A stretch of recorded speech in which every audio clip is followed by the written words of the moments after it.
Hello guys, இந்த வீடியோவில் நம்ம என்ன பார்க்க போகிறோம்னா ஷார்ட்வேவ் டயத்தெர்மியோட ஒர்க்கிங் எப்படி நடக்குது அப்படிங்கிறது தான் பார்க்க போகிறோம். அதாவது இந்த ஷார்ட்வேவ் டயத்தெர்மியோட சர்க்கியூட் வந்து இப்போ ரன் ஆகிறதுக்கு வந்து ஒரு கரண்ட் சப்ளை வேணும். அதாவது அந்த கரண்ட் வந்து எந்த சோர்ஸ் மூலிமா கொடுப்போமோ ஏசி சோர்ஸ், அதாவது ஆல்டர்னேட்டிங் கரண்ட்டாக வந்து நம்ம ப்ரொவைட் பண்ணுவோம்.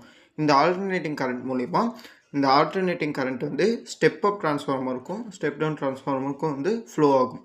அதாவது இந்த ஸ்டெப் டவுன் டிரான்ஸ்ஃபார்மர் இருக்குல்ல, இதில் வந்து ஸ்டெப் டவுன் டிரான்ஸ்ஃபார்மரில் வந்து கரண்ட் வந்து ஃப்ளோ ஆகும்போது அந்த ப்ரைமரி காயில்ஸ்லேருந்து செகண்டரி காயில்ஸுக்கு வந்து கரண்ட் வந்து ட்ரான்ஸ்ஃபர் ஆகும். அதாவது எந்த ப்ராசஸ் மூலியமானா எலக்ட்ரோ மேக்னெட்டிக் இண்டக்ஷன் ப்ராசஸ் மூலிமா. அதாவது எலக்ட்ரோ மேக்னெட்டிக் இண்டக்ஷன்னா என்னென்னா, ஒரு காயிலில் வந்து கரண்ட் ஃப்ளோ ஆகும்போது அது பக்கத்தில் வந்து இன்னொரு காயிலை கொண்டு வரும்போது இந்த காயிலேருந்து அந்த இன்னொரு காயிலுக்கு வந்து கரண்ட் வந்து பாஸ் ஆகும். அந்த ப்ராசஸ் தான் வந்து எலக்ட்ரோ மேக்னெட்டிக் இண்டக்ஷன்னு சொல்லுவாங்க. அதாவது இந்த எலக்ட்ரோ மேக்னெட்டிக் இண்டக்ஷன் அந்த ப்ராசஸ் மூலிமா கரண்ட் வந்து ப்ரைமரி காயில்ஸ்லேருந்து செகண்டரி காயில்ஸ்க்கு வந்து பாஸ் ஆகும். இந்த ஸ்டெப் டவுன் டிரான்ஸ்ஃபார்மரில் வந்து ப்ரைமரி காயில்ஸை விட செகண்டரி காயில்ஸில் வந்து அந்த நம்பர் ஆஃப் சர்க்கியூல்ஸ் வந்து கம்மியாக தான் இருக்கும். அது ஏன்னா நம்ம இதோட ஒர்க் என்னென்னா, அந்த கொடுக்குற இன்புட்டை வந்து ரிடியூஸ் பண்ணி அவுட்புட்டை வந்து கம்மியாக கொடுக்குறதா இதோட வந்து ஒர்க்கு. அதாவது கொடுக்குற இன்புட்டை விட அவுட்புட்டாக கிடைக்கும்போது 20% மட்டும்தான் கிடைக்கும். அந்த 20% வந்து ஃபிலமெண்ட்டோட கனெக்ட் ஆகிருக்கும். அந்த ஃபிலமெண்ட் வந்து இது ஃபிலமெண்ட்டுங்கிறது எதுனா கேத்தோடு. அந்த கேத்தோடு வந்து இந்த கொடுக்குற கரண்ட் மூலிமா அது வந்து ஹீட் ஆகி எலக்ட்ரான்ஸ் வந்து எமிட் பண்ண ஆரம்பிக்கும். அந்த எமிட் ஆகிற எலக்ட்ரான்ஸ் வந்து இந்த கிரிட் வால்வை தாண்டி திரும்ப வந்து ஆனோட் பிளேட்டுக்கு போகும்.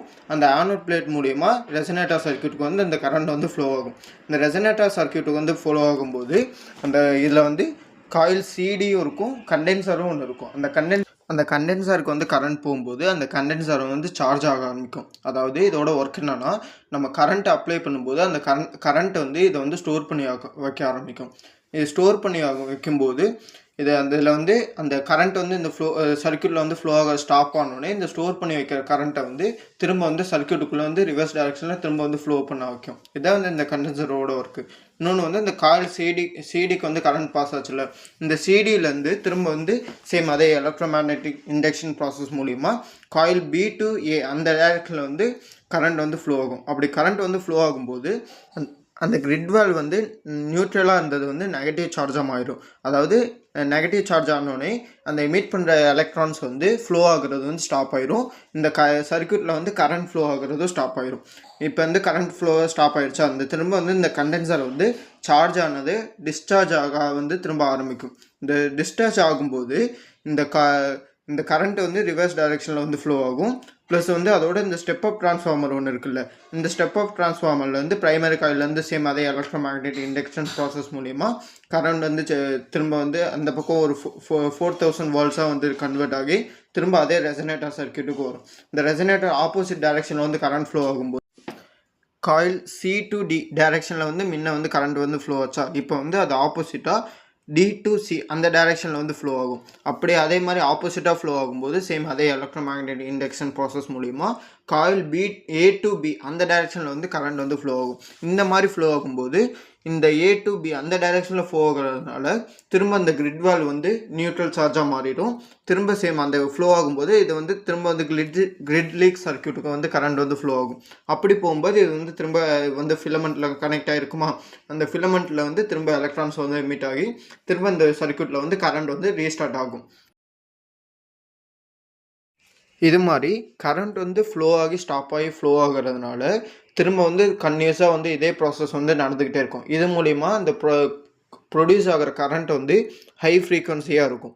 இப்போ அந்த ஹை ஃப்ரீக்வன்சி கரண்ட் வந்து அந்த மிஷின் சர்க்கியூட்லேருந்து பேஷண்ட் சர்க்கியூட்டுக்கு வந்து சேஞ்ச் ஆகும். அதாவது எப்படின்னா, இந்த ரெசனேட்டர் சர்க்கியூட் இருக்குல்ல, இந்த சிடி அந்த காயில்ஸ்லேருந்து திரும்ப வந்து சேம் அதே எலக்ட்ரோ மேக்னெட்டிக் இண்டக்ஷன் ப்ராசஸ் மூலிமா காயில் இ அண்ட் எஃப் இந்த காயிலுக்கு வந்து ட்ரான்ஸ்ஃபர் ஆகும்.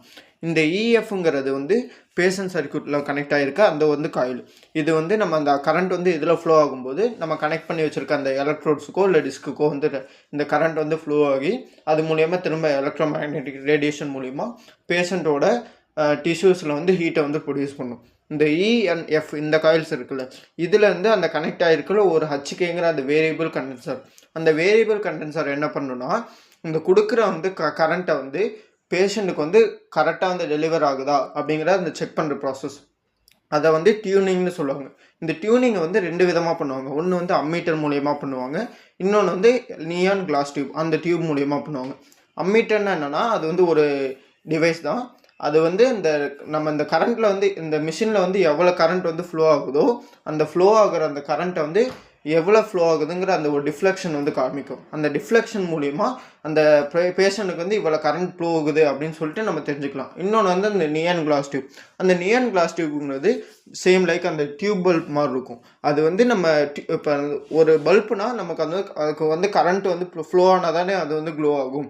இந்த இது வந்து எலக்ட்ரோ மேக்னெட்டிக் ரேடியேஷன். அந்த ரேடியேஷன் மூலமா அந்த பல்பை வந்து அந்த எலக்ட்ரோட்ஸுக்கோ அந்த ஒயர்லேயோ வந்து நீங்கள் கொண்டு போகும்போது அந்த இன்கேஸ் வந்து அந்த இது ஒயர்ஸில் வந்து அந்த ரேடியேஷன் வந்து ஒழுங்காக பேஷண்ட்டுக்கு வந்து பாஸ் ஆகிட்டு இருந்துச்சுன்னா அந்த நியான் கிளாஸ் டியூப் வந்து க்ளோ ஆக ஆரம்பிக்கும். இது மூலிமா இந்த சர்க்கியூட் வந்து டியூனிங் ஆகிடுச்சு, ஒழுங்காக வந்து மிஷின்லேருந்து பேஷண்ட்டுக்கு வந்து அந்த எலக்ட்ரோமேக்னெட்டிக் ரேடியேஷன் வந்து ட்ரான்ஸ்ஃபர் ஆகுது அப்படிங்கிறத வந்து நம்ம கன்க்ளூட் பண்ணலாம். இதுதான் வந்து இந்த ஷார்ட் வேவ் டயத்தர்மியோட ஒர்க்கிங்.